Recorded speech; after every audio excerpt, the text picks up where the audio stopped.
Your dream plot awaits for you at OMR, ECR and GST with Nama Family Group. MCR Pure Cotton Club, formals and casual shirts. Sri Kumaran தங்க மாளிகையில் உலகின் அதிகபட்ச வளையல்களுடன் மாபெரும் வளையல் திருவிழா. கோமியம்ன்ற சொல்லே கூட புனிதப்படுத்தி சொல்லப்படுது. மாட்டு மூத்திரம்னா மூத்திரம் தான் சொல்லணும். அதை இப்போ மாட்டு கறிக்கு வந்து கோபுஷ்போன் வச்சுக்க முடியாது இல்லை. ஆன்டி இன்ஃப்ளமேட்டரி ப்ராப்பர்ட்டிஸ் இருக்கு கோமியத்தில் இருக்குன்னு சயின்டிஃபிக்கா ப்ரூவ் பண்ணியிருக்காங்க. மருத்துவமனையில் பிரிஸ்கிரிப்ஷன் எழுதிடலாமே, இன்னைக்கு காலையில் 3 ml கோமியம் குடிங்க, மத்தியானம் விட குடிங்க, சாயங்காலம் குடிங்க, எல்லாத்துக்குமே கோமியமே கொடுத்துட்டு போயிடலாமே. அது அண்ணன் சொல்லுகிற அதே தான். மாட்டு பால் குடிக்கிறவன் இடைச்சாதி, மாட்டு கருதிங்கிறவன் கீழ்ச்சாதி, மாட்டு மூத்திரம் குடிக்கிறவன் உயர்ந்த சாதி. இதான் இந்த நாடு கட்டமைப்பு. இந்தியாவில் தான் நடக்கும்ன்றல. இந்தியாவில தான் உலகத்திலே நெய் எரிக்கப்படுது, பால் கொட்டப்படுது, மூத்திரம் குடிக்கப்படுது. இந்த நாட்டுல நீ சிக்கிக்கிட்ட, நானும் சிக்கிக்கிட்டேன். அதான் ஒரு அறிவியல் பூர்வமா இல்லையா? அப்படின்னா எல்லாரும் அந்த தினம் செய்ய வேண்டியது தானே. அதான் மருத்துவமனைகளுக்கு அதை லிட்டரா கொடுத்து குடிக்க சொல்லணும். நம்புகிறவங்க செய்யலையே. ஐயா மோடி அவர்கள் குடிக்கிறாரா நான் கேட்கிறேன். விஞ்ஞான பூர்வமாக அது மருந்து என்று சொல்லும் போது ஏன் அதை ஒத்துக்கொள்ள மறுக்கிறீர்கள்? தமிழிசை சொன்னாங்கன்னா அவங்க கூட குடிச்சு காட்டலாமே, தப்பு. டாக்டர்ல தமிழிசை சவுந்தரராஜன், காமக்கோடின்றவர் ஒரு சாதாரண ஆள் இல்ல, ஐஐடி சயின்டிபிக்கான ஆட்கள், சயின்ஸ படிச்சவங்கல்ல. போனா போதுன்னு அப்படி சொல்ல முடியாது. அவருக்கு விஷயம் தெரிஞ்சாதானே அதை சொல்லுவாரு. அது நீங்க வந்து என் உணவு என் உரிமைன்னு நீங்க சொல்றீங்க. மாட்டு இறைச்சியை கொண்டு அலுவலகத்துல தூக்கி வீசுறீங்க. மாட்டு கறி சாப்பிடுறீங்க, ஏன் மாட்டு கோமியம் குடிக்க மாட்டீங்களா அப்படின்னு ஒரு கேள்வி எழுப்புறாங்க. அப்ப நான் கேட்கிறேன், மாட்டு கோமியம் குடிக்கிற நீங்க ஏன் மாட்டு கறி சாப்பிடக்கூடாது? குறைந்த செலவுல அதிக புரோட்டீன் வந்து மாட்டுல கிடைக்கும். ஒரு மாட்டு கோமியத்தை நீங்க எத்தனை பேர் குடிச்சிருவீங்க, எத்தனை பேர் கொடுத்துருவீங்க? நீங்க உங்க கணக்குப்படியே வர முடியாது இல்ல. எத்தனை மாட்டு பின்னாடி நீங்க திரிவீங்கன்னு எனக்கு தெரியலையே. வட மாநிலங்கள்ல மாட்டு சாணியையும் கோமியத்தையும் அரசே கொள்முதல் பண்ணுது. இங்க கூட 1 ரூபாய் இல்ல 10 ரூபாய் கொடுத்து வாங்கிதான் சொல்லுங்க, நம்ம கூட புடிச்சு கொடுக்கலாம். வியாபாரம் தானே. குடிப்பீங்களா? நாங்க குடிக்கிறோம். மனிதர்களையே நீங்க மனிதர்களா பார்க்க முடியாதவர்கள் மாடுகளை நீங்க எப்படி கடவுளரா பார்ப்பீங்கன்னு நீங்க சொல்ல முடியும். நீங்க ஒரு மாடு தண்ணி குடிச்சலாம் அவங்க வச்சிருக்க தொட்டில. ஆனா ஒரு பறையன் போய் தண்ணி குடிக்க முடியாத காலம் இருந்ததுல, அந்த தெருக்குள்ள நுழைய முடியாத காலம் இருந்ததுல. அதையெல்லாம் அதோட பத்தி எல்லாம் கவலைப்படாதவர்கள் இந்த புனிதங்களை கவலைப்படும் போது தான் அது நமக்கு பெரிய கவலையா இருக்கு. மனிதத்தை தாண்டி வேற என்ன இருக்கு உலகத்தில் நம்ம பேசுறது? கோமிய விவகாரம் மீண்டும் தொடங்கி இருக்கு. ஐஐடி இயக்குனர் அது குறித்து பேசியது, அது ஒரு நிவாரணி போல அதை பேசினது பலராலும் ஏற்றுக்கொள்ள முடியாம அது அறிவியலுக்கு புறம்பா சொல்றாங்க அப்படின்னு சொல்ல, அவர் தரப்பிலேயே இல்லை அதுக்கு ஆதாரம் இருக்கு, நிரூபிக்கப்பட்டிருக்குன்னு சொல்ல, பலரும் அவருக்கு ஆதரவாகவும் பேசிட்டு இருக்காங்க. இது குறித்து உங்களுடைய பார்வை? அது நம்ம ஏற்க முடியாது. அது அது எப்படி சரியா இருக்க முடியும்? அப்படின்னா மருத்துவமனையில் பிரிஸ்கிரிப்ஷன் எழுதிடலாமே, இன்னைக்கு காலையில் 3 ml கோமியம் குடிங்க, மத்தியானம் விட குடிங்க, சாயங்காலம் குடிங்கன்னு. அது நம்பிக்கை சார்ந்தது, அவ்வளோதான். மாடை தொட்டு கண்ணில் ஊற்றிக்கிற மாதிரி கும்பிடுற மாதிரி அப்படி நினைக்கிற மாதிரி. அது அதை தாண்டி அதில் அறிவியலுக்கும் இதுக்கும் சம்மந்தம் இல்லை. அப்படின்னா எல்லாத்துக்குமே கோமியமே கொடுத்துட்டு போயிடலாமே. அப்படி அதை நம்ம அறிவியலாக பார்க்க முடியாது. அது அண்ணன் சொல்லுகிற அதே தான். இங்கே வந்து நெய் எரிக்கப்படுவதும், பால் கொட்டப்படுவதும், கோமியம் மூத்திரம், மாட்டு மூத்திரம் குடிக்கப்படுவதும் இங்கே இந்தியாவில் தான் நடக்கும்ன்றல. அது அவ்வளோதான். அதை தாண்டி அது யார் சரி என்று சொன்னாலுமே அப்படின்னா அறிவியல் பூர்வமான தரவு இருக்கணும்ல. இருக்குன்னு சொல்கிறாங்கல்ல. கிட்டத்தட்ட இது ஒரு அரை நூற்றாண்டு காலமாக பேச்சு பொருளாக தானே இருக்குது. அறிவியல் என்று வந்த பிறகு இந்த கோமியத்தின் சிறப்புகள், அருமை பெருமைகள்லாம் பேசுகிறாங்கல்ல. அது வந்து ஒரு பேசு பொருளாக தானே இருக்குது. அப்படின்னா இன்னொரு அறிவியல் முடிவுகள் வந்திருக்கணும். அப்படி எந்த நாட்டில் இருந்து ஏதோ பாலை பற்றி பல முடிவுகள் வந்திருக்குது. அது பாலே சரியில்லை, பாலே குடிக்கக்கூடாதுன்ற முடிவில் ஆரம்பித்து இப்போ நல்ல கொழுப்பு இருக்கிற பால் குடிச்சா, இந்த ஒரு 4 நாட்களுக்கு முன்னாடி வந்த அறிக்கை வந்து நல்ல கொழுப்புள்ள பாலை குடித்தா ஹார்ட் அட்டாக்கே வராதுன்னு ஒரு புதிய ஆய்வு அறிக்கை வந்திருக்குது. பாலே நமக்கு சேராது அப்படின்னு சொல்லியும் ஒரு 10 ஆண்டுகளுக்கு முன்னாடி பாலை வந்து மனுஷனோட ஒரு குழந்தை பருவம் தாண்டிட்டா அதை வந்து ஜீரணிக்க முடியாது அப்படின்னு ஆய்வு முடிவுகள் இருக்குன்னு 10 ஆண்டுகளுக்கு முன்னாடி சொல்லப்பட்டது. நெய்யை குறித்தும் அப்படி தான் இருந்தது, கொழுப்பை குறித்தும் அப்படி தான் பார்வை இருந்தது. அப்படி மாறி மாறி வருது. ஆனால் இப்படி ஒரு அறிவியலை இல்லையே. மாட்டு சாணத்தை நம்ம பார்க்குறோம். அது வந்து எருவாக்கி அது வந்து வயல்வெளிகளில் போடும்பொழுது அதுவே வந்து ஒரு உரமாய் மாறி செடிகள் வந்து பயிர்கள் நல்ல முறையில் வளர்றதை நம்ம பார்க்குறோம். அதுக்கு வந்து அனுபவ ரீதியான இதுவே நம்ம பார்க்குறோம். ஆனால் கோமியத்துக்கு அப்படி ஒன்றும் கிடையாது. கோமியமும் இது போகிற இடுபொருள் இல்லை, ஒரு பயிரை வளர்க்கறதுக்கு ஒரு சரியான பொருள். ஆமாம், அப்படி தான் அது பார்க்கப்படுது. அது சேர்த்து தான் மக்க வைக்கிறாங்க. அப்போ கோமியத்தை பிரிக்கிறது இல்லை, அதாவது மாட்டு மூத்திரத்தை பிரிக்கிறது இல்லை. அப்படிதான் அதை பார்க்கணும். அதாவது ஒரு அறிவியல் பூர்வமா இல்லையா? அப்படின்னா எல்லாரும் அந்த தினம் செய்ய வேண்டியது தானே. செய்யதான் சொல்றாங்க. நம்புகிறவங்க செய்யலையே. செய்ய சொல்றாங்க. நல்லா சாப்பிட்டு நல்லா எத்தனை பேர் அப்படி செஞ்சுட்டாங்க நான் கேட்கிறேன். ஐயா மோடி அவர்கள் குடிக்கிறாரா நான் கேட்கிறேன். தினமும் அவர் குடிச்சு காட்டலாம்ல. அமித்ஷா குடிச்சு காட்டலாம், நமக்கு நல்லது தானே. தமிழிசை சொன்னாங்கன்னா அவங்க கூட குடிச்சு காட்டலாமே, தப்பு இருக்குல்ல. அவங்கெல்லாம் குடிச்சு ஒரு 6 மாதம் ஒன்று நல்ல வளமாக இருந்தாங்க. எனக்கு தெரிஞ்சு அவங்க ஒன்றும் சிறந்த ஒரு ஆரோக்கியத்தோடு இருக்கிறத நம்பலாம். எல்லோரும் போல தான் அவரும் இருக்கிறாரு. இப்போ இந்த குடிச்சா நல்லதுன்னு சொல்கிற ஒரு ராஜானு பாகுவோ பெரிய வீரராகவோ ஒரு உடல் கட்டுமஸ்தான உடல் உள்ளவராகவோ தெரில. அதை ஆதரிக்கிற அம்மா தமிழிசை அவர்கள் இந்த உருவ கேலிக்காக சொல்லலை. அவங்க வந்து ஃபிட்டாக இல்லை, அவங்களும் கூடுதல் எடை உள்ளவர்களாக தானே இருக்கிறாங்க. நம்ம அப்படி தானே பார்க்குறோம். அப்போ அதுக்கு அறிவியலுக்கு இதுக்கெல்லாம் சம்பந்தம். அப்போ என்னதான் அதுக்கு சம்பந்தம்னு கேட்குறேன். என்ன சம்பந்தம்? தண்ணி தகுதிபல் குடிச்சிக்கலாமா? ஸ்ப்ரைட் மாதிரியா? குடிக்கிறதுனா முழுமையா இல்லாம கொஞ்சமா தானே, டெய்லி அது சில எம்எல் தான். எந்த மருத்துவ பரிந்துரை எதுக்கு எத்தனை எம்எல் ஏன் குடிக்கணும்? என்ன அலோபதி இல்ல, ஆயுர்வேதம் சொல்லுது. ஆயுர்வேதத்துல அது ஒரு முக்கியமான மெடிசன். எனக்கு அப்படி ஒன்றும் நான் கேள்விப்படல. யோகா பண்றோம், யோகா ஒரு தெரப்பி. உலகம் பூரா அது இங்கே தான் தோன்றினாலும், தமிழகத்தில் தான் தோன்றினாலும், அது உலகம் முழுதும் ஒரு தெரப்பியாக அதை பயன்படுத்துகிறாங்க. ஒரு ஹோலிஸ்டிக்காக சில மருத்துவ இதெல்லாம் கொடுக்கும்பொழுது அதில் யோகாவும் சேர்க்குறாங்க. மனசை ஒழுங்குபடுத்த வேண்டியது, உடலை ஒழுங்குபடுத்த வேண்டியது, அப்படிலாம் போகும்போது யோகாவோ சேர்க்குறாங்க, யுனானி சேர்க்குறாங்க, ஹோமியோபதி சேர்க்குறாங்க. இது இப்போ இருக்க மாதிரி தெரியலையே. எனக்கு தெரிஞ்சு ஆயுர்வேத மருத்துவத்தையே நான் சரியான மருத்துவம்னு சொல்லலை. அதுதானே சார் நம்ம பாரம்பரியம் சொல்றேன். அதான் சொல்றேன். அதான் சித்த மருத்துவத்தை அது பேர் மாத்திக்கிட்டாங்கன்னு சொல்றேன். ஆயுர்வேதம்ன்றது நான் அதனால தான் அதை நான் சொல்லலை. அது வந்து அது ஒரு தழுவல் மருத்துவம் தான். முதன்மை மருத்துவம் வந்து இங்கேருந்து போன சித்த வைத்தியம் தான் நான் சொல்றேன். அப்படி இருந்தது. நான் என்ன எப்படி சொல்றேன்னா, இப்போ வயல்ல வந்து எருவா போடலான்றது நமக்கு தெரிஞ்சு இலக்கியம் மற்றும் பதிவுகள் படியே ஒரு 1000 ஆண்டு கால நடைமுறையில இருக்கு. இப்படி வச்சுப்போமா, பயிரை செழிப்பா வளர்க்குதுல்ல. ஆமா, அதுக்கு இருக்கு நிரூபி இருந்தா நம்ம ஒத்துக்க வேண்டியது. எதா இருந்தா இருக்கு. இப்போ இன்னைக்கு புலால் மறுக்கிறவங்க இருக்காங்கல்ல, அவர்கள் சாப்பிடக்கூடிய அல்லது அவர்கள் எடுத்துக்க கொள்ளக்கூடிய பல மருத்துவ பொருட்கள்ல மாட்டு கொழுப்பு இருக்கு. அது ஐயரோ ஐயங்காரோ சொல்ற சைவம் சாப்பிட்றவங்க, சைவம் சாப்பிட்றவங்களுக்கு அவங்களுக்கு இன்சுலின் போன்ற பல பொருட்களில் வந்து உடம்புல செலுத்திக்கிறாங்களே, இல்லை பல மருந்துகளை பதப்படுத்துறதுக்கு, இல்லை பல மருந்துகளை தன்மை மாற்றுறதுக்கு உங்களுக்கு அதற்குள்ள மாட்டு கொழுப்பு இருக்குன்னு தான் சொல்றாங்க. அதை சேர்த்து தான் நீங்க எடுத்துக்க முடியும்னு சொல்றாங்க. தவிர்க்க முடியாம அதான் நான் சாப்பிட்றதா நம்ம கொள்ள தேவையில்லை. இல்லை, அதற்காக நான் சொல்லலை. எதுக்கு சொல்றேன் அப்படிலாம் இருக்குன்னு நான் சொல்ல வரேன். அப்படி இருக்குன்னா இது நிரூபிக்கப்பட்டிருக்கும்ல. இருந்தா நம்ம டாக்டர்ல தமிழிசை சவுந்தரராஜன் அவங்க சாதாரண ஆள் கிடையாதுல்ல. காமக்கோடின்றவர் ஒரு சாதாரண ஆள் இல்ல. அவரு ஐஐடி அதோட இயக்குனர்ல, சயின்டிபிக்கான ஆட்கள், சயின்ஸ படிச்சவங்கல்ல. நீ திருப்பவும் சொல்றேன், அப்படி சொல்லுவதாலேயே அது அவர்கள் அந்த நபர்கள் சொல்லுவதாலேயே அவர்கள் சரியானதுன்னு ஆயிடாது. மருத்துவர் என்பதாலே இன்னொன்னு தெரிஞ்சுங்க, நீங்க மருத்துவர் யாரும் ஆராய்ச்சியாளர்கள் கிடையாது. எந்த மருந்து எந்த நோய் சிம்டமேட்டிக்கா ட்ரீட் பண்றவங்க தான் மருத்துவர்கள். இது மாதிரி சிம்டம்ஸ் வந்தா என்ன நோய், இந்த நோய்க்கு எந்த மருந்து கொடுக்கலாம், எந்த அளவு கொடுக்கலாம், எந்த வயசு கொடுக்கலாம், எத்தனை முறை கொடுக்கலாம், இதுதானே தவிர அவர்கள் ஆராய்ச்சியாளர்கள் இல்லை. அது தனியா வேற ஒரு விங் இருக்கு. இப்ப இவர் ஒன்றும் ஆராய்ச்சி முடிவு இல்லை.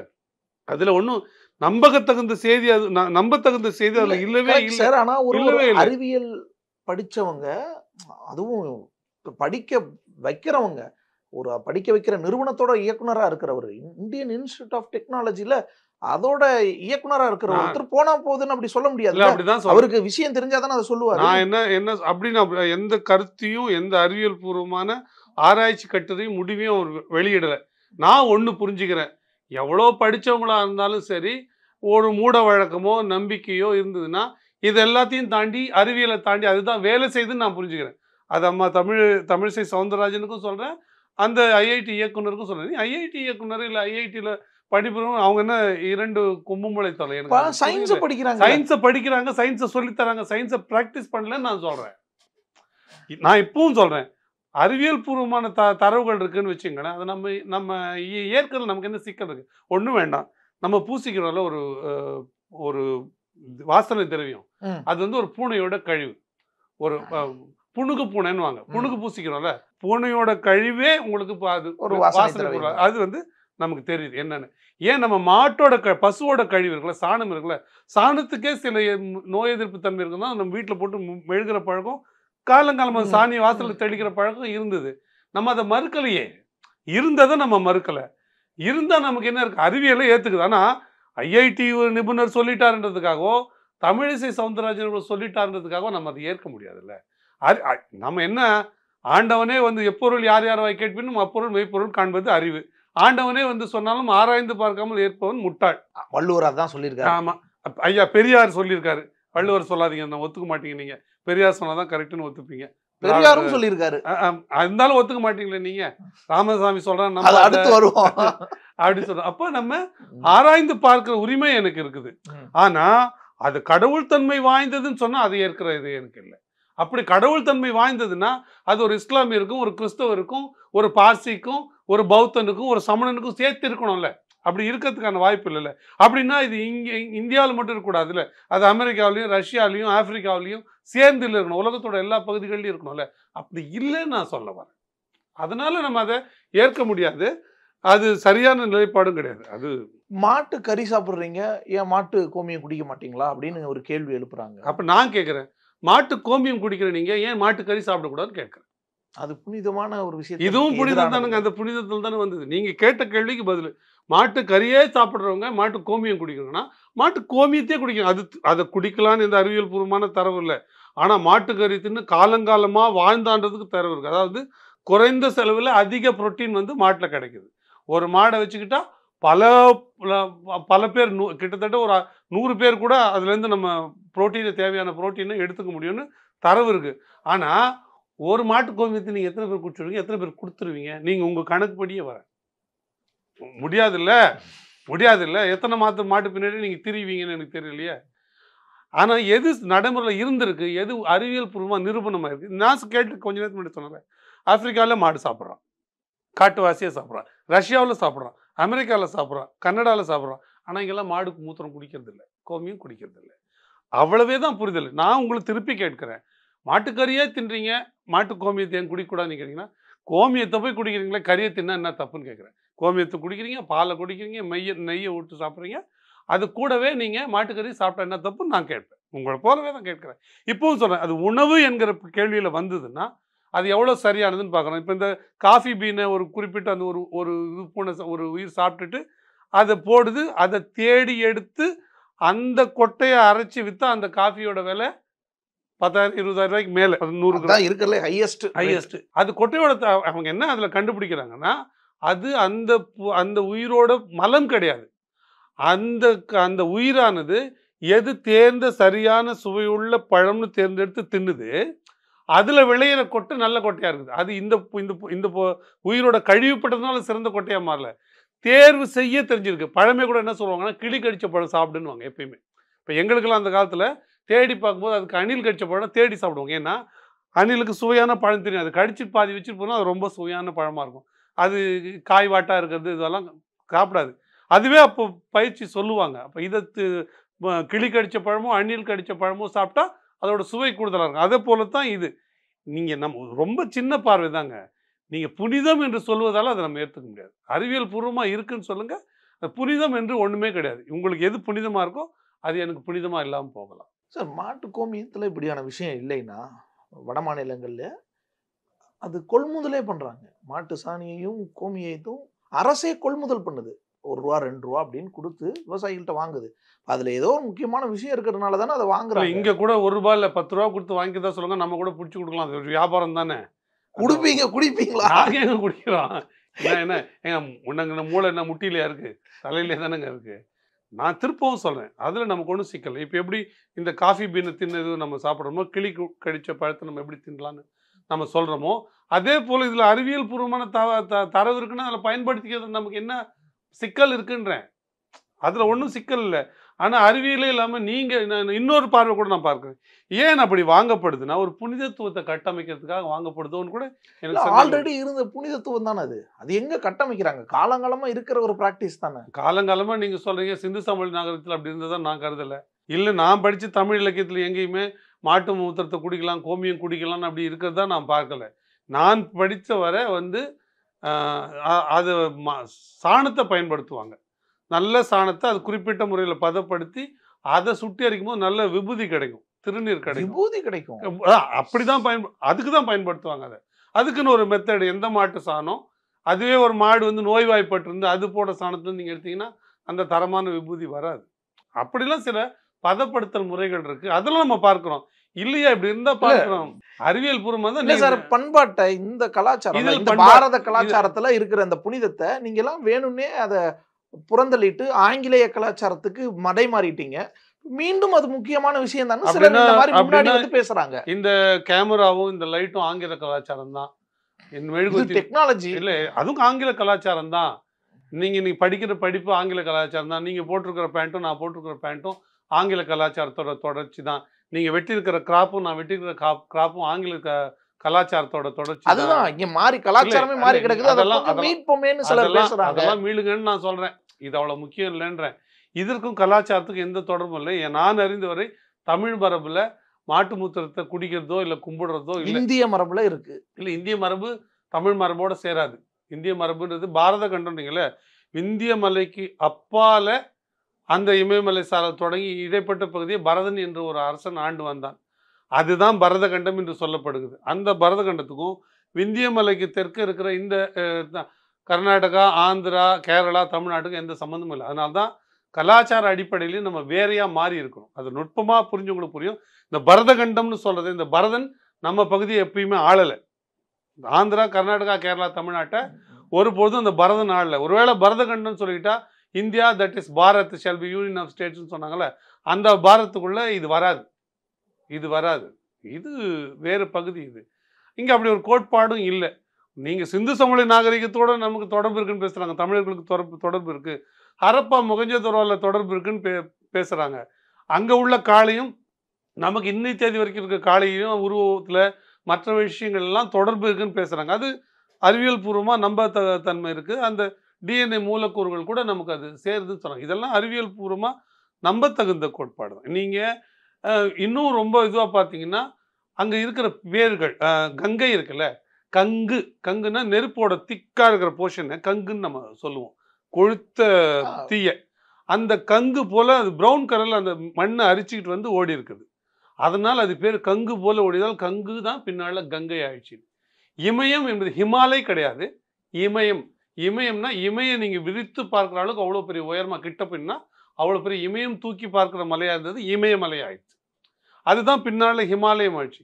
சிந்தி ஓடியது மேலே இருந்தது, அது சிந்தி ஓடியதால் சிந்து நதி ஆயிடுச்சு. இப்படி நீங்கள் பேரில் ஆராய்ச்சியில் போனீங்கன்னா நீங்கள் பல ஊர்கள் வந்து தமிழோட தொடர்புல இருந்துட்டு தெரியும். சிட்டு காமம் தான் கிராமம்னு மாறிச்சு. காமம்னா ஒருவர் மேலே ஒருவர் நேசம் கொண்டு நெருக்கமாக வாழறது. அதுதான் இப்போ நம்ம செக்ஸுக்கு சொல்கிற காமமும், இரண்டு நபர்கள் அதிகமாக நெருக்கம் கொண்டு நெருக்கமாக இருக்கிறது காமம் சொல்கிறோம். ஆனால் ஒரு குழுவாகவே நெருங்கி ஒருத்தர் மேலே ஒருத்தர் ரொம்ப அன்போடு இருந்தது காமம் இருந்தது. காமம் கிராமமாச்சு. அதுபோல் சிட்டுக்கள் அதிகமாக வாழ்ந்ததுனால அது பேர் சிட்டுக்காமம் இருந்து சிட்டக்காங்காகி சிட்டக்காங்கன்னு இன்னைக்கு அழைக்கப்படுது.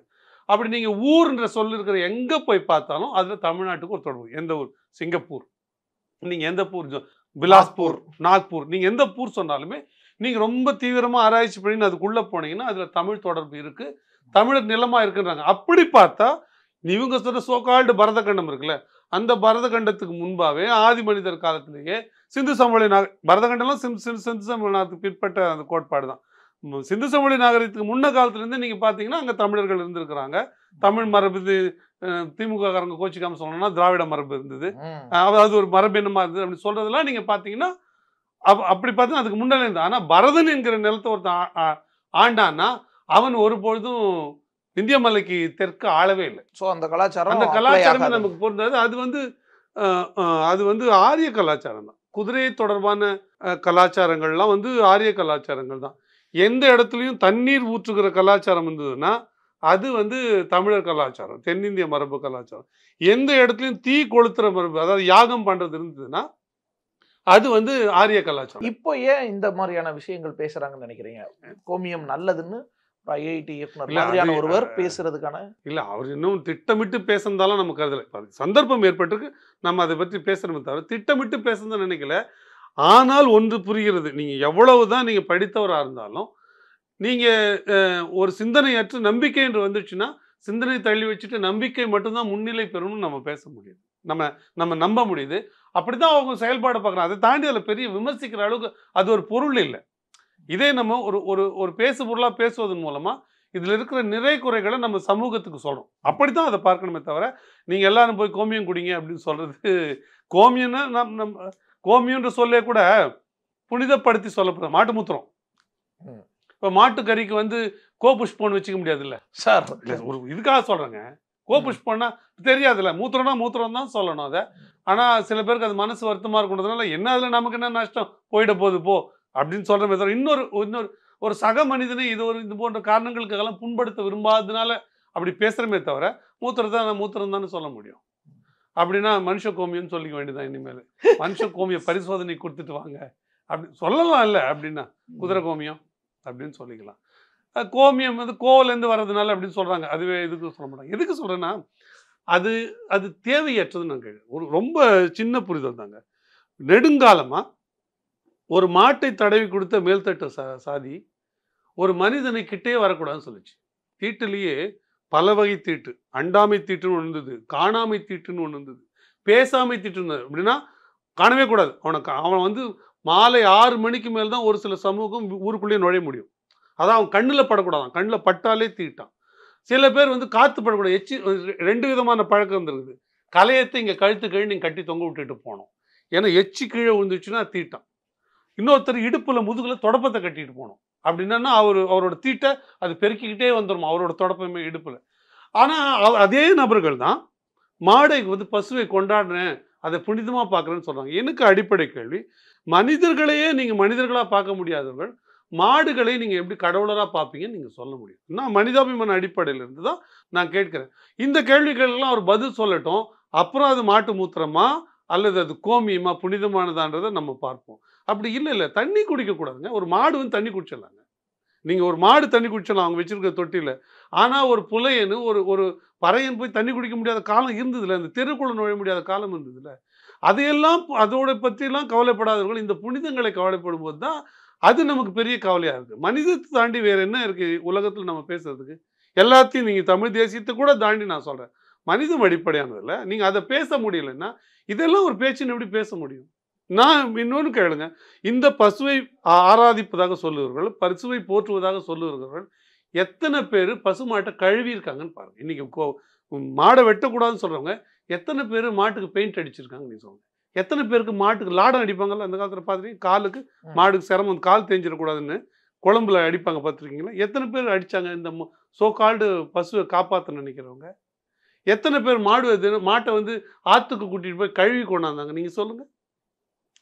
அதெல்லாம் இந்த மேல்தட்டு வர்க்கத்தில் பிராமணர்கள் வேலையாக இருந்ததா? ஆனால் அதுக்கு மட்டும் நான் கவலைப்படுவேன்னு சொல்லுங்க. பாலை மட்டும் கறந்து குடிப்பீங்க, நெய்யை மட்டும் பயன்படுத்திப்பீங்க, அப்படிலாம் இருக்குல்ல. அதையெல்லாம் சேர்த்து தான் நான் பார்க்கணுன்றேன். அப்படி பார்க்கும்போது நீங்கள் புனிதப்படுத்த வேண்டிய தேவையில்லை. ஒன்று புனிதமானது இருந்தால் எப்படி புனிதமானதாக இருக்கும்னா, இப்போ ஒரு மருந்து இருக்குது, அந்த மருந்து சாகப்போறவனை காப்பாற்றணும், அது புனிதமானது. கொரோனா நேரத்தில் கொடுக்கப்பட்ட பச்சிலை கஷாயம் புனிதமானது, உயிரை காப்பாத்துச்சு. அப்படித்தானே ஒன்று புனிதமாக இருக்கும். ஒன்று பிறந்ததுனாலேயே, ஒரு குறிப்பிட்ட மிருகமாக இருப்பதுனாலே, ஒரு குறிப்பிட்ட மனிதராக இருக்கிறதுனாலே எப்படி வந்து அதுக்கு புனிதம் வந்துடும் கேட்குறேன். அதோட செயலை பொறுத்து தானே ஒரு புனிதமும் ஒரு அவலமும் வருது. என்ன புனிதம் பண்ணிடுச்சு நான் கேட்குறேன். மாடு மிதிச்சு, பசுங்க கோமாதான் மிதிச்சா உங்களுக்கு வலிக்குமா வலிக்காதா? புனிதமான பசு மிதிச்சா வலிக்குமா வலிக்காதா? முட்டுனா கொம்பெடுத்து வந்து குத்துனா வயிறு கிழியுமா கிழியாதா? சொல்லுவீங்களா? புனிதமான சாவுன்னு சொல்லிப்பீங்களா? புனிதமான மிதின்னு சொல்லிப்பீங்களா? அன்னைக்கு மாட்டை அடிப்பீங்கல்ல குச்சி எடுத்து. மாடு முட்டை வருதுங்க, இந்த சோகால்டு கோமாதான் முட்டை வருது, ஒரு குழந்தைய விரட்டுது. அதை பார்த்துட்டு இருக்கிற ஒரு ஐயர், ஒரு பிராமணர் என்ன பண்ணுவார்? கோமாதான் அந்த இதில் பேச்சின்னு ராமராஜன் பாடுவாரா? அந்த மாதிரி பாட்டுக்கிட்டு பாடுவாரா? இல்லை குழந்தைய காப்பாற்று மாடை கொம்பு வச்சு அடிப்பாரா? 100 கேள்விகள் அதுக்குள்ளே இருக்குங்க. அதனால் அதை இந்த புனிதப்படுத்துன்ற பேரே வந்து அது வந்து அந்த அணுகுமுறையே தவறானது. உலகத்தில் அப்படி புனிதமானது எதுவும் இல்லை, அது மிகப்பெரிய தவறானது. அந்த புனிதங்களை அதுவும் பிறப்பின் அடிப்படையில் கற்பிக்கிறது அது இன்னும் மிக மோசமானது. ஒரு மிருகமாக இருக்கிறதுனால பண்ணினா கேவலம்னு யார் சொன்னா? மாடுனா புனிதம், பண்ணினா கேவலம்னு யார் சொன்னா? அணில்னா கேவலம்னு யார் சொன்னா? முயல்னா உயர்வுன்னு யார் சொன்னா? இதெல்லாம் யார் எப்படி சொல்லிவிட முடியும்? அப்படி ஒன்று கிடையவே கிடையாது. எது மனிதனால வயக்கப்பட்டது, எது மனிதனால பழக்கப்படுத்தப்பட்டது, எது மனித வாழ்க்கைக்கு உதவியதோ அதை மனிதன் போற்றுறான், அதை பாதுகாத்தான், அதை வளர்த்தான், தோழனை வச்சுக்கிட்டான். அப்படி மனிதர்கள் பழக்கி இந்த 10-12 ஆயிரம் ஆண்டுகளில் மனிதன் பழக்கியதில் முதல்ல மாடு, 2வது நாய், நாயும் சங்க காலத்துலேருந்து மனிதர் கூட அதுவும் நரி தான் நாய். நரியோட வேறு ஒரு பிரிவு தான் நாய், பூனை. இதை தான் நம்ம முதல்ல பழக்கியிருந்தோம். அதற்கு பிறகு இப்போ சமீப காலமாக சில பறவைகள், புறாகிற அதெல்லாம் பழக்கணும். அப்புறம் இப்போ பாம்பெல்லாம் பழக்கத்துக்கு முயற்சி பண்ணி சிக்கலாச்சு, தெரியும்ல உங்களுக்கு. ஒருத்தர் பாம்பை வளர்க்குறாங்க, மலைப்பாம்பை வீட்டில் பெட் அனிமலாக வளர்க்குறாங்க மேற்கத்திய நாட்டில். 5 நாள் சாப்பிடல அந்த மலைப்பாம்பு. என்னடா குழந்தை சாப்பிடலையே மலைப்பாம்பை அப்படின்னு டாக்டர் கிட்ட கூட்டிட்டு போயிருக்காங்க. டாக்டர் செக் பண்ணி சொல்லுங்க, நல்ல வேலை இன்னும் 1 நாள் காத்திருந்தீங்கன்னா உங்கள் கதை முடிஞ்சுது. என்னன்னா அந்த பாம்பு கணக்கு போடுது, இவ்வளோ பெரிய உடம்பை, அதான் அவங்க முதலாளி உடம்பை சாப்பிட்ணுன்னா நம்ம வயிறு 6 நாள் காஞ்சாதான், எம்டி ஆனாதான் இதை சாப்பிட்டு நம்ம ஜீரணம் பண்ண முடியும் அப்படின்னு அந்த பாம்பு திட்டம் போட்டுட்டு இருக்குது. இவங்க குழந்தை சாப்பிடலேன்னு ஹாஸ்பிட்டலுக்கு கூட்டு போகிறாங்க. நல்ல வேலை கூட்டு இன்னும் 1 நாள் நீங்கள் இருந்தீங்கன்னா நைட்டு தூங்கும் போது உங்களை முறுக்கி இந்த பாம்பு சாப்பிட்ருக்கோம். அதற்கான திட்டம் அது அதோட பண்பு. அதை வயக்க முடியாது, பழக்க முடியாது இருக்குது. பாம்பு கூட மனப்பாம்புன்னு வாங்க. பாம்பு வரும், அதே பகுதியில் போகும், வரும், யாரையும் கடிக்காது. அதுக்கு ஒரு பழக்கம் இருக்குது, அந்த பேட்டர்ன் இருக்குது. அது அத்தனை மணிக்கு தான் போகும், அது போய் புத்தில் பூந்துக்கும். அதை நீங்கள் ஒன்றும் பண்ணலன்னா, இன்னும் கேட்டால் பாம்பு வந்து ரொம்ப கூச்சமான ஒரு மிருகம். நீங்கள் அதை போய் தொடாத வரைக்கும் அது ஒன்றுமே பண்ணாது.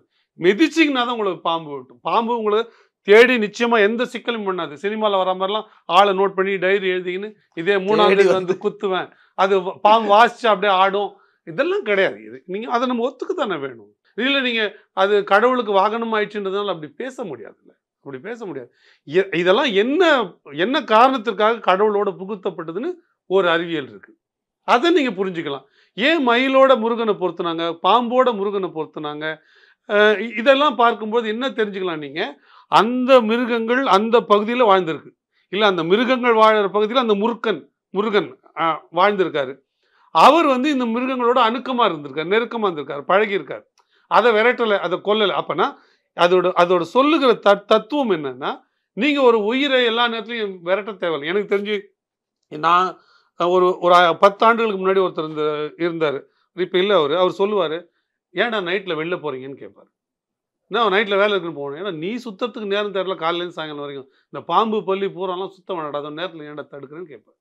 அப்படி ஒரு சிந்தனை. அவர் பூச்சி கட்சிதுன்னு நம்ம சொல்லுவாங்க, அகால வேலையில் போவாது. நான் சொல்கிறது கிராம பகுதிகளில் அவர் சொல்லுவார். அப்போ அதற்கும் நேரம் இருக்குது, அதைக்கும் நம்ம இங்கே அனுமதிக்கணும் அப்படின்னு சொல்ல வேண்டிய புரிதல் இருந்து, தேவை இருந்து. இந்த தேவையெல்லாம் எங்கேருந்து ஏற்பட்டதுன்னா கடவுளரோடு அதை இணைச்சிடுறது. அப்போ அதோட முக்கியத்துவம் தெரியும் தான் அது இணைக்கப்பட்டதே தவிர, சிங்கம் புனிதமானது கொடுத்துன்னு யாரும் பண்ணுவாங்களா? துர்கை அம்மனோட இருக்குது. சிங்கத்தை யாரும் கூட்டி அந்த வீட்டில் வச்சு சோறு போடுவாங்களா? புளியை வச்சு போடுவாங்களா? போட மாட்டாங்கல்ல. ஆனால் ஏன் அது சின்னங்களாக ஏன் பொறிக்கப்படுதுன்னா, அது அப்படி நீங்கள் புலியோ சிங்கமோ தேவையில்லை. மனிதனை தவிர, மனிதன்ற மிருகத்தை தவிர வேறு எந்த மிருகமே தேவையில்லாத வேட்டையாடியதில்லை. இன்னொரு உயிரை தேவையில்லாமல் பொழுதுபோக்குக்காக அது கொன்னதில்லை, தின்னதில்லை, சொத்து சேர்த்து வச்சதில்லை, பொறாமப்பட்டதில்லை, புறம் பேசுனதில்லை. இந்த எல்லாமே இருக்குன்னா அது மனிதன்ற மிருகத்துக்கு தான் இருக்குது. நீங்கள் அதனால ஒரு மிருகத்தை அதில் புனிதம் சொல்றதுக்கு ஒன்றும் இல்லை, அதோட தன்மையை புரிஞ்சுங்க. அதனால தான் ஒரு மிருகத்தை ஒரு கடவுளோட இணைச்சு வச்சாங்க. அந்த கடவுளோட இதுன்னு நாயினா பைரவர் அப்படி சொல்லி வச்சதோட காரணம் இன்னைக்கு அதை நீங்கள் ஏன் அது வந்து ஒரு மூட பழக்க வழக்கம்னு பேசுகிற போக்கு ஏன் வந்தது? ஐயா பெரியார் பேசியது உட்பட சொல்கிறேன். அவங்க வந்து இதுக்கு பின்னாடி இந்த வரலாற்று பின்னணியை சரியாக புரிஞ்சுக்கல. இந்த உயிர்களுக்கெல்லாம் இங்கே வாழ இடம் இருக்குது, ஏதோ மனுஷனுக்கான உலகம் இது, மனுஷனில் மற்ற எல்லா உயிர்களும் உதவி பண்ண கடமைப்பட்டிருக்குன்ற கோட்பாட்டில் அந்த சிந்தனையில் இல்லை. இது அதெல்லாம் பாதுகாக்க அதுக்கும் இங்கே வாழ உரிமை இருக்குது அப்படின்னு தான் பேசப்பட்டதே தவிர, இது கடவுள் பேரால் புனிதம் கற்பிச்சுட்டாங்க அதனால் வந்து இதை நம்ம புனிதமாக பேசி ஆகணும், இது உயர்ந்தது அப்படிலாம் ஒன்றும் கிடையாது. பாம்பு கடிச்சு செத்து போவோம். அது மாரியம்மன் சிவன் கழுத்தில் இருக்கிற பாம்பு கடிச்சாலும் செத்து போகும். அதில் ஒன்றும் உங்களுக்கு ஒன்றும் இதுவும் இல்லை. நீங்கள் அது திருமாலோட 10 தலை நாகமாக இருந்தாலும் செத்து தான் போகும். அதில் ஒன்றும் மாற்று கருத்து இல்லை. ஆனால் அது சொல்லப்பட்ட செய்தி மிருகங்கள் வந்து பயப்படத்தக்க வெறுக்கத்தக்கவை இல்லை, நம்மோடு வாழ எல்லா உரிமையும் தகுதியும் பெற்றவையும் தான் காட்டுறதுக்காக தான் ஆரம்ப காலத்துலேருந்தே அது சொல்லப்பட்டு வந்திருக்கு. அது பின்னாடி இந்த கோட்பாடு பின்னால் இந்த சாமியை புனிதப்படுத்துகிறேன், இந்த சம்பிரதாயங்களை சடங்குகளை புனிதப்படுத்துகிறேன்னு கிளம்புனவங்க இதை எல்லாத்தையும் புனிதப்படுத்திட்டாங்க. அப்படி யாருன்னா அவ்வளோ புனிதமாக கருதுறவங்க பாம்பு கொண்டு போய் சிவனோட பாம்பை ஐஐடி நிபுணர் கூட வச்சுக்கிட்டோம், நமக்கு ஒன்றும் ஆட்சேபம் இல்லை. சிங்கம்லாம் இருக்குது, துர்கையோட வாகனம் தான், அது கொண்டு போய் வீட்டில் வச்சுக்கிட்டு சோறு போட்டோம். யார் வேணும்னு இதை குடிக்கிறது போல் அதை கூட குடிக்கிட்டோம். நான் புரிதலுக்காக சொல்கிறேன், யாரையும் நையாண்டி பண்ணவோ வெறுப்பேற்ற சொல்ல. அப்போ அப்படி இருக்கணும்ல, அப்படி ஏன் இல்லை? அம்பேத்கர் சொன்னது தான் சார், நீங்கள் ஆடுகளை தான் பலியிடுவார்கள், சிங்கங்களை பலியிடுவதில்லை. ஏன் சிங்கங்களை பலியிடுவதில்லை? ஆடு தான் கம்முன்னு மேன்னு இருக்கும், சிங்கம் பக்கத்துல நெருங்க முடியாது. அப்போ புரிதல் என்ன? எதில் புனிதம் இருக்குது, எதில் புனிதம் இல்லை. புனிதத்துக்கும் இதற்கும் எந்த விதமான சம்மந்தமும் கிடையாது.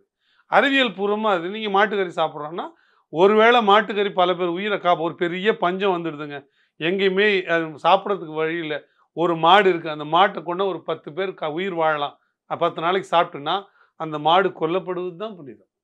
அந்த மாடு காப்பாற்றப்படுவது புனிதம் இல்லை. ஒரு உயிரை கொடுத்து 10 உயிரை காப்பாற்றுறது.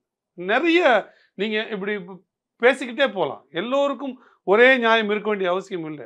அது பல விதமாக இருக்குது. ஒரு மான் குட்டி போட்டுட்டு குழந்தைக்கு பால் கொடுக்கறதுக்காக புல்லை மேய வருது.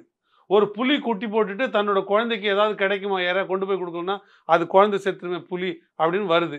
இந்த புலி இந்த மானை வேட்டையாடுது. இதில் எங்கே தவறு இருக்கு? ஐயோ மான் பாவம் அதோட குழந்தைங்களுக்கு கொடுக்க முடியலன்னு நம்ம அது கவலைப்படுறதா? இல்லை அது புலி வந்து தன்னோட குழந்தையோட தேவை, உணவோட தேவைக்கு தான் அது வேட்டையாடுச்சுன்னு அது நியாயம்னு சொல்கிறதா? அப்போ ஒரே செயல் ஒருத்தருக்கு நியாயமாகவும் அது மானோட பார்வையிலேருந்து தவறாகவும் புலியோட பார்வையிலேருந்து சரியாகவும் தெரியும். நீங்கள் அது சூழலை வச்சு நம்ம அதை முடிவு பண்ணணும். அப்போ அது புனிதமாக இல்லையான்றது ஒரு உயிர்லையோ ஒரு நபர்லையோ இல்லை. ஒரு நபரோ ஒரு உயிரோ நடந்து கொள்கிற விதத்தில் இருக்குது. ஒரு செயலில் இருக்குது புனிதம். ஒரு சம்பிரதாயத்தில் இல்லை, ஒரு பேட்டன்ட் இதில் இல்லை. பூணல் போட்டுக்கிட்டா புனிதம் வருமா? வராது. பூணல் போட்டுட்டு ஒருத்தர் கொலை பண்ணாருன்னா அது கொலை இல்லைன்னு சொல்லிட முடியாது. ஒரு புலையர் அது இல்லாதவர், ஏன் நீங்கள் தாழ்த்தப்பட்டுன்னு சொல்கிறவர், அவர் ரத்தத்தை கொடுத்து போக இருந்த உயிரை ஒருத்தர் காப்பாற்றுறாருன்னா அவர் புனிதமானவர். இதில் எங்கள் பிறப்பில் வருது. அதெல்லாம் தோலும் நிறமும் உயரமும் மூக்கும் கண்ணுக்காத அமைவும் நிலவியல் சார்ந்தது. It is purely topographical. நீங்கள் வெப்ப நாடாக இருக்கிற இடத்துல ஒருத்தர் மூக்கும் மொழியும் கண்ணும் காது ஒரு மாதிரி இருக்கும். குளிர் நாடு எஸ்கிமோ இருக்கிற இடத்துல போட்டிங்கன்னா அவங்க ஒரு மாதிரி இருக்கும். இங்கே மங்கோலியர்கள் ஒரு மாதிரி இருக்கிறதுக்கும் ஆப்பிரிக்கர்கள் ஒரு மாதிரி இருக்கிறதுக்கும் நிலவியல் காரணம். ஒருத்தர் வெள்ளையாக இருக்கிறதுக்கும் ஒரு கருப்பாக இருக்கிறதுக்கும் அங்கே தட்பவெட்ப சூழ்நிலை காரணம். ஆனால் எல்லாருக்கும் 2 கண்ணு மூக்கு வாய் 2 காது அப்படி தான் இருக்குது. பாருங்களா, அடிப்படையில் ஓர் அழகுல தான் இருக்குது. அப்போ அதில் பெரிய வித்தியாசம் இல்லை. இதில் வந்து சிவப்பாக இருக்கிறவன் உயர்ந்தவன், கருப்பாக இருக்கிறவன் தாழ்ந்தவன், இதில் பிறந்தவன் உயர்ந்தவன், அதில் பிறந்தவன் தாழ்ந்தவன், அதெல்லாம் முட்டாள்தனத்துலேயும் முட்டாள்தனம். அப்போ யாரோ ஒருத்தர் வசதியாக வாழறதுக்காக இந்த கட்டமைப்பு இப்படியே இருந்துட்டா சரியாக இருக்கும் அப்படின்னு நினைக்கிறதுனால ஏற்படுறதே தவிர உண்மையில் புனிதம் என்று ஒன்று இருப்பதை நான் நம்பவே இல்லை. நான் அதை ஒருபோதும் ஏற்கிறதும் இல்லை. மனிதர்களில் உயர்வு தாழ்வும் கிடையாது, பொருட்களில் புனிதமற்றதும் கிடையாதுன்னு தான் நான் பார்க்கிறேன். Your dream plot awaits for you at OMR, ECR and GST with Nama Family Group. MCR Pure Cotton Club, formals and casual shirts. Sri Kumaran தங்க மாளிகையில் உலகின் அதிகபட்ச வளையல்களுடன் மாபெரும் வளையல் திருவிழா.